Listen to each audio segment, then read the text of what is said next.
পৃথিবীর সবথেকে সুন্দরী মেয়ের গল্প। শুধুমাত্র একটি সুন্দরী মেয়ের জন্য কত কিছু ঘটে যেতে পারে যা এই গল্পটি না শুনলে বুঝতেই পারবেন না। একদিন এক গরিব ছেলের সাথে একটি সুন্দরী মেয়ের দেখা হলো। মেয়েটি বোরকা পরিহিত অবস্থায় ছিল। মেয়েটির সাথে দেখা হওয়ার পরে সে ভাবতে লাগলো, মেয়েটির হাত ও চোখে এত সৌন্দর্য, তাহলে না জানি সে কত সুন্দর। ছেলেটি এসব চিন্তা করতে করতে মেয়েটিকে মনের মধ্যে ঢুকে ফেললো আর ভাবলো, ইস, যদি আমি এই মেয়েটিকে বিয়ে করতে পারতাম। আবার এদিকে সেই মেয়েটি বলল, আমি জীবনেও কখনো কোনো পুরুষ মানুষ দেখিনি, আজকে প্রথম আপনাকে দেখলাম। গতকাল আমার মা মৃত্যুবরণ করেন, এই প্রথম আমি বাড়ি থেকে বের হয়েছি। আমার 16 বছর বয়সের জীবনে কখনোই আমি বাড়ির বাইরে পা রাখিনি। আমার মা কখনোই আমাকে বাড়ি থেকে বের হতে দেয়নি। আমার মা সব সময় আমাকে লুকিয়ে রাখতেন। মা বলতেন, আমার এত সৌন্দর্য দেখলে মানুষ আমার ক্ষতি করবে। এই পৃথিবীর মানুষ খুবই ভয়ঙ্কর, তারা দেখলে আমাকে ছিঁড়ে ভিড়ে খাবে। গতকাল মা মৃত্যুর পূর্বে আমাকে বলে গেছে একজন ভালো যুবকের কথা, সে এই জমিতে কাজ করবে। তার পরিবারে আপন বলতে কেউ নেই। মা বলেছে আমাকে তাকে বিয়ে করে নিতে। আমার মনে হয় আপনি সে যুবক যার কথা আমার মা আমাকে বলে গেছেন। আচ্ছা, আপনি কি আমাকে বিয়ে করবেন? মেয়েটির মুখে এমন কথা শুনে যুবকটি এতই খুশি হলো যে সে আবার জিজ্ঞেস করলো, আচ্ছা, আপনি কি সত্যি আমাকে বিয়ে করতে চান? মেয়েটি তখন বলল, আমি মিথ্যা কথা বলি না, কারণ আমি কখনোই মানুষের সাথে ওঠা বসা করিনি। আমি শুধু মায়ের সাথে ওঠা বসা করেছি। আমার মা কখনোই আমাকে মিথ্যা শিখায়নি। তারপর খুবই পর্দা অবস্থায় মেয়েটি ও ছেলেটির বিবাহ হলো। বিয়ের দিনও খুবই পর্দা অবস্থায় পর্দার আড়ালে তাদের বিয়ে হলো। বিয়ের দিনেও কন্যাকে কেউ দেখতে পারেনি, কারণ চারদিক কালো কাপড় দিয়ে ঢেকে রাখা হয়েছিল, যেমনটা ওই মেয়ে বলেছিল। কেউ কখনো ভাবতেও পারেনি ওই সাধারণ ছেলেটি এত সুন্দর একটা মেয়েকে বিয়ে করবে। কেউ কখনো কল্পনাও করতে পারেনি। ছেলেটি বাসর রাতে ঘরে ঢুকতেই দেখলেন তার চাঁদ মাখানো নতুন স্ত্রী ঘোমটা দিয়ে বসে আছে। সেদিন রাতে ওই যুবকটি একটুও ঘুমাতে পারেনি। সারা রাত তার স্ত্রীর চাঁদ মাখানো মুখ দেখে রাত কাটিয়ে দিছে। পৃথিবীতে এত সুন্দর মেয়ে আর দ্বিতীয়টি নেই, তার এমনটাই মনে হয়েছিল। একসময় তার স্ত্রী ঘুমিয়ে যায়, আবার তিনি সকালবেলা ঘুম থেকে উঠে দেখেন তার স্বামী এখন পর্যন্ত তার মুখের দিকে তাকিয়ে আছে। তার চোখ দুটো লাল হয়ে গেছে। তিনি বুঝতে পারলেন তার স্বামী তার রূপে মুগ্ধ হয়ে গেছে, তাই তিনি সারা রাত ঘুমাননি। তাই তিনি সারা রাত তার মুখের পানি তাকিয়েছিলেন। এভাবে দীর্ঘ 1 মাস শুধু তার স্বামী তার স্ত্রীকে দেখলেন, আর তিনি মনে মনে ভাবলেন, সুবহানাল্লাহ, একজন মানুষ এত সুন্দর হতে পারে। এখন তারা সংসার শুরু করেছেন। সেদিন থেকে ওই সুন্দর মেয়েটিকে ওই ছেলে বিয়ে করেছে।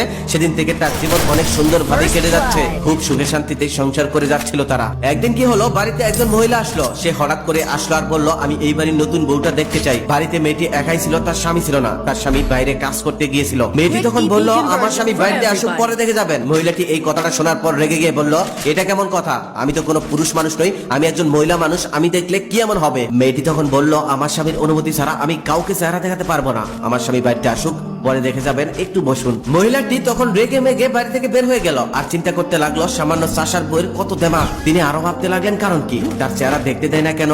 এখানে কি কোনো রহস্য আছে? সেই যুবকটি আবার জমিতে কাজ করছিল। মহিলাটি সেই যুবকের কাছে গিয়ে বলল, তোমার স্ত্রীকে দেখে আসলাম, তুমি তো পৃথিবীর সব থেকে সুন্দর মেয়েকে বিয়ে করে ফেলছো। এমন সুন্দরী মেয়ে আমি জীবনেও কখনো দেখিনি।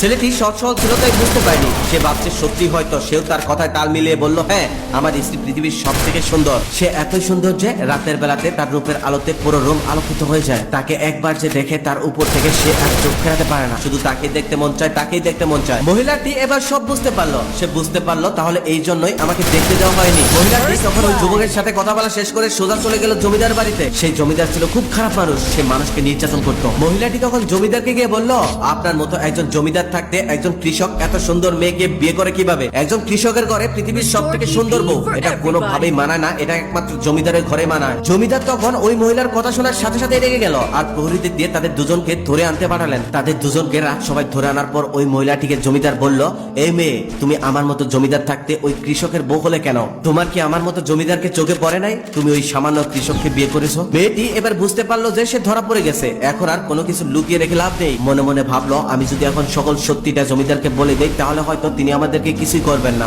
তাই তিনি সকল সত্যি বলে দিল আর জমিদারকে অনুরোধ করে বলল যেন তাদের কেউ কোনো ক্ষতি না করে। কিন্তু মেয়েটি জানতোই না ওই জমিদারই তাদের সব থেকে বড় ক্ষতির কারণ হবে। জমিদার সবকিছু শোনার পর মেয়েটির চেহারা দেখার জন্য ব্যাকুল হয়ে গেল। এখন আর কোনো কথাই তার ভালো লাগছে না। জমিদার এবার সরাসরি বলল, ওই মেয়ে, আমি তোমার চেহারা দেখতে চাই। শুধু জমিদারই নয়, জমিদার সবাই সমস্ত লোকই তার চেহারা দেখার জন্য ব্যাকুল হয়ে গেল। মেয়েটি তখন চেহারা দেখাতে অস্বীকৃতি জানালেন। জমিদারের কথা মতো জমিদারের লোকরা তখন তার পর্দা জোর করে খুলে ফেললো। পর্দা খোলার সাথে সাথেই তার চেহারা দেখে সবাই স্বপ্নের দেশে চলে গেল। এত সুন্দর মেয়ে আগে কেউ কখনো দেখেনি। সবাই যখন তার চেহারা দেখে হতভম্ব হয়ে দাঁড়িয়ে আছে, তখন ওই মেয়েটি তার স্বামীকে নিয়ে সেখান থেকে পালিয়ে গেল। মেয়েটি বলল, এখন আমাদের বাড়িতে যাওয়া যাবে না, বাড়িতে গেলে ঠিকই জমিদার আমাদেরকে ধরে আনবে আর আমাদের ক্ষতি করবে, চলো আমরা অনেক দূরে কোথাও চলে যাই। ছেলেটিও তখন বুঝতে পারলো যে জমিদার এত সহজে ছেড়ে দেওয়ার মানুষ না, তাই তারা দুজনে অনেক দূরে চলে গেল। জমিদার হুঁশ ফিরতেই তাদেরকে না দেখতে পেয়ে ঢোল পিটিয়ে ঘোষণা করে দিল, তাদের দুজনকে যে ধরে এনে দিতে পারবে তাকে আমার জমিদার সম্পত্তি থেকে অর্ধেক লিখে দেব। জমিদারও কখনো এত সুন্দর মেয়ে জীবনে দেখেনি, তাকে দেখে সে পাগল হয়ে গেল। তা না হলে কি জমিদারের অর্ধেক কেউ একটা মেয়ের জন্য লিখে দেয়? ওদিকে মানুষ জমিদার সম্পত্তি লোভ পেয়ে সেই মেয়েকে না পেলেও সেই ছেলেকে জমিদারের কাছে ধরে নিয়ে আসলো। জমিদার তখন সেই ছেলেকে আকুতি মিনতি করে বলল, আমার সম্পত্তির সবকিছু তোমাকে লিখে দেবো, তারপরেও তুমি তোমার বউটা আমাকে দিয়ে দাও। মেয়েটির স্বামী তখন বলল, আপনি আমাকে সম্পত্তি দিয়ে আমার স্ত্রীকে আমার কাছ থেকে কিনে নিতে চান? মনে রাখবেন, শুধু আমি নয়, পৃথিবীর কোন স্বামী তার স্ত্রীকে বিক্রি করে দিবে না, সে সুন্দরী হোক বা অসুন্দর হোক। আপনি হাজার চেষ্টা করেও আমার স্ত্রীকে আমার কাছ থেকে কেড়ে নিতে পারবেন না। তখন জমিদার আবারও আকুতি মিনতি করে বলল, তাহলে তোমার স্ত্রীকে শুধুমাত্র একটা রাত আমাকে দিবে? আমি এক রাতের জন্য হলেও তাকে চাই, বিনিময়ে আমার সকল সম্পত্তি তোমাকে লিখে দেবো। ছেলেটি তখন মনে মনে ভাবতে লাগলো, আমি এখান থেকে এভাবে পার পাবো না, যেভাবে হোক এখান থেকে আমার বের করতে হবে আর আমার স্ত্রীকে নিয়ে দূরে কোথাও চলে যেতে হবে। তার আগে জমিদারের কাছ থেকে আমার ছুটতে হবে। তিনি তখন বুদ্ধি করলেন, গল্পের পার্ট 2 2-3 দিন পরে আসবে। পার্ট 2 শোনার আগ্রহ থাকলে এই ভিডিওতে লাইক কমেন্ট শেয়ার করে রাখুন, কেননা এই ভিডিওতে লাইক কমেন্ট শেয়ার করে রাখলে পরবর্তী পার্ট দেওয়ার সাথে সাথে আপনার ফোনে চলে যাবে, নিশ্চিত আপনি পেয়ে যাবেন, আপনার অপেক্ষা করতে হবে না, খুঁজতে হবে না।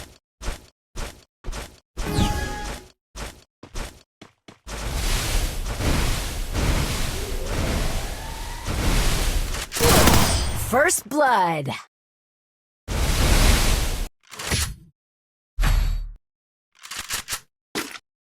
Restored EP for everybody.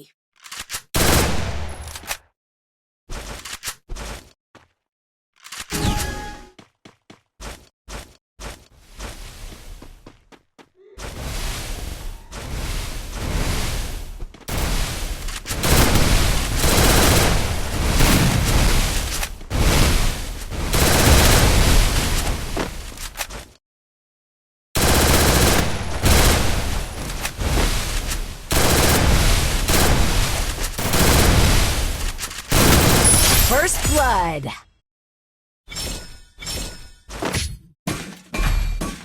Quick EP conversion for everybody.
First Blood.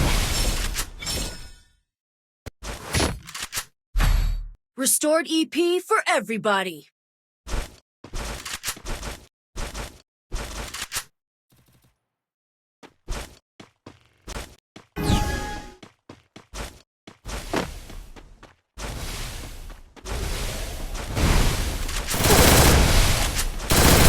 First Blood.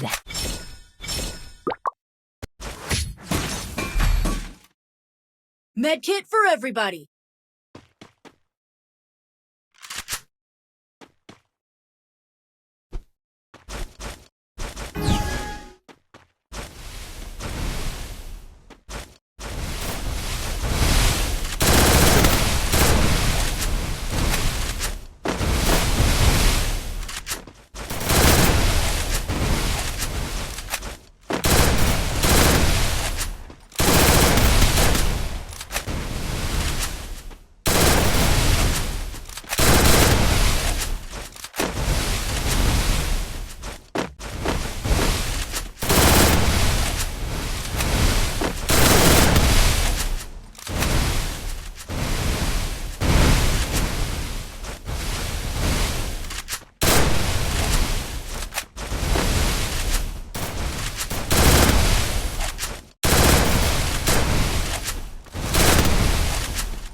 First blood.